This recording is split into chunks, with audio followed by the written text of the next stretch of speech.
Welcome back here to Sports Central. And my name is Vladimir Kim. Utame David still with me in Fonitina. A quick substitution out and Kufre Akanimo joining the conversation this morning. Akanimo Kufre in the world of cricket is known all over, leading the pack when it has to do with journalism in that area. And he's been giving us feed from Abuja in recent times today. He's in the studio to have a conversation around the world of cricket. Akanimo Kufre, good morning. Good to see you today. Good morning. Happy to be here with you and the crew. Good these days now. I'm used to Kufre. No more making that mistake with Rodolfia. Well, let's get to the conversation immediately. In recent times, we've been talking about the sub-regional qualifiers, the ICC T20 qualifiers that took place in Nigeria. Some decent teams in Africa participating in it, and Nigeria winning that competition. We had St. Helena being part of it, and we're talking about countries like Cote d'Ivoire making their debut, Santina and the rest of them. Sierra Leone also being part of it. Botswana finishing second, joining Nigeria to the main event, the bigger qualifiers that are taking place in Africa. And now, Kanimo, let's begin a conversation here. Looking at the feed from an African point of view and the qualifiers from an African point of view, we're looking at two teams that will go for the World Cup and probably joining South Africa mainstay there. And at the bigger stage of it is between Nigeria, Botswana. From Nigeria's aspect, we have Kenya, Namibia, and the rest of them, Zimbabwe. Top African teams. What do you make of the progress of the Nigerian side so far in the world of cricket? Thank you, Blyden. I think what Nigeria have done so far in a couple of months back has shown that we are ready to take the world by storm. Just in Abuja, a lot of people were surprised and a lot of people were excited with Nigeria coming top. For the first time in the ICC tournament, the country had to play 5 unbeaten games. So that was a big one, showing that the boys are ready, the coaching crew, they are ready to show what they have.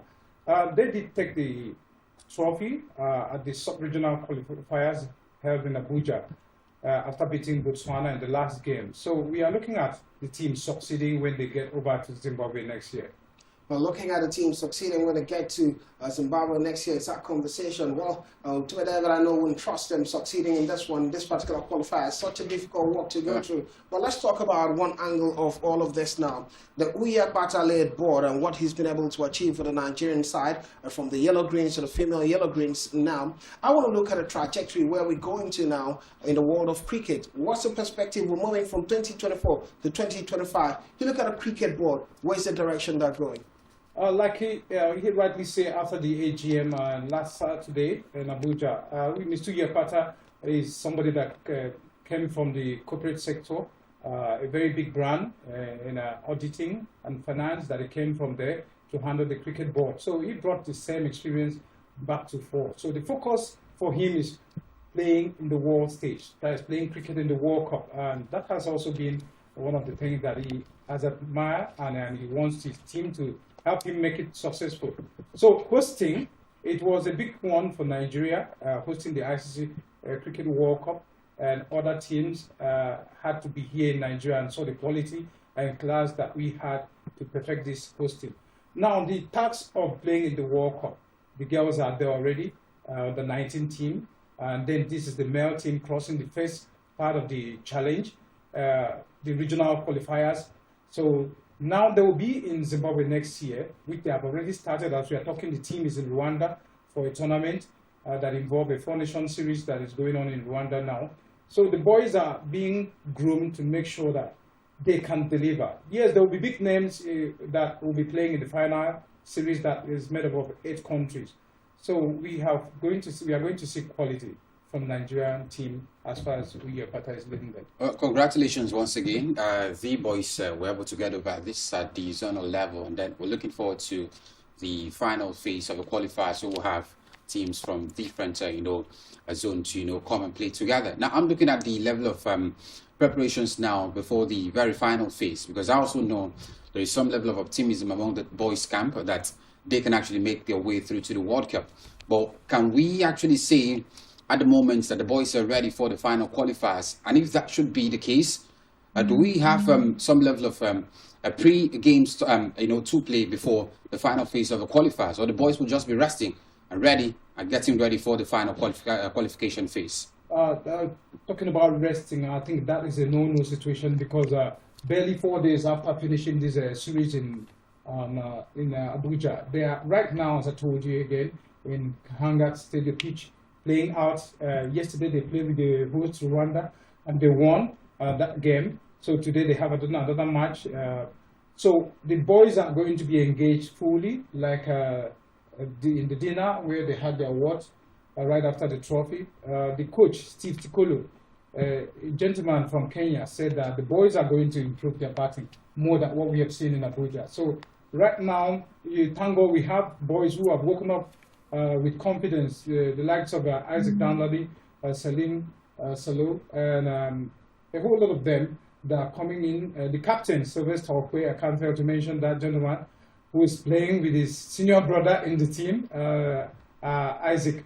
So we have these boys being pruned day after day. So immediately after Rwanda, there are going to be a series of tours planned for them, maybe outside the shores of Africa, just to make sure that they are toughened up for the game that will be happening in next year. Then talking about the girls also have ambition at the under-19. Their coach, Sarah, who is from Uganda, said that they are going to make sure that they come out in the World Cup in Malaysia, at least in the semi-final.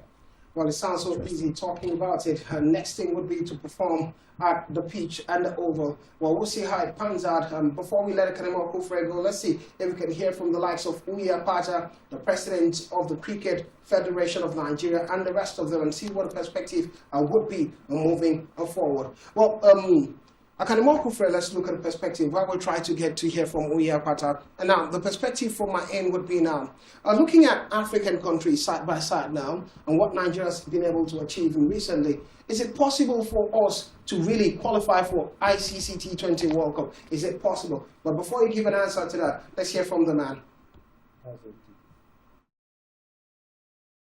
Ministry of Sport or the Commission. So I want to thank you very much, Big Bros. Thank you very much. I've known him from when I was a little boy. Some of my elder brother were in Federal Government College Warri together. His passion for cricket and the people around him is palpable. You go to Benin, you see the same. Let me tell you a story. As the LOC chairman of the National Sports Festival, I was reluctant to put cricket in the games. But the cricket family called me and said, look, if it's about the oval, we're going to spend our money, we're going to bring the oval up to date, and we'll have an amazing cricket event. Go to Abeokuta and go and see what they're doing. So, again, I want to thank the Cricket Federation and the cricket family. I want to especially thank Uya Pata.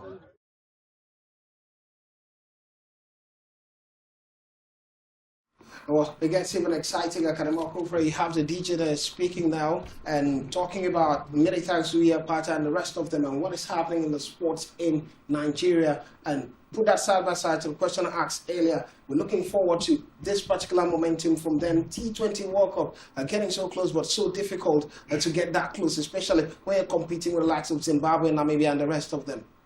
A huge thanks, I must say, Blyden, but many thanks to Uya Pata and his crew for making these boys have the confidence. And look at another win that happened for cricket over the weekend. You saw the Director General of National Sport Commission saying that he is going to give absolute support for the game of cricket, financially, physically, strategically, just to make sure that they achieve what they want.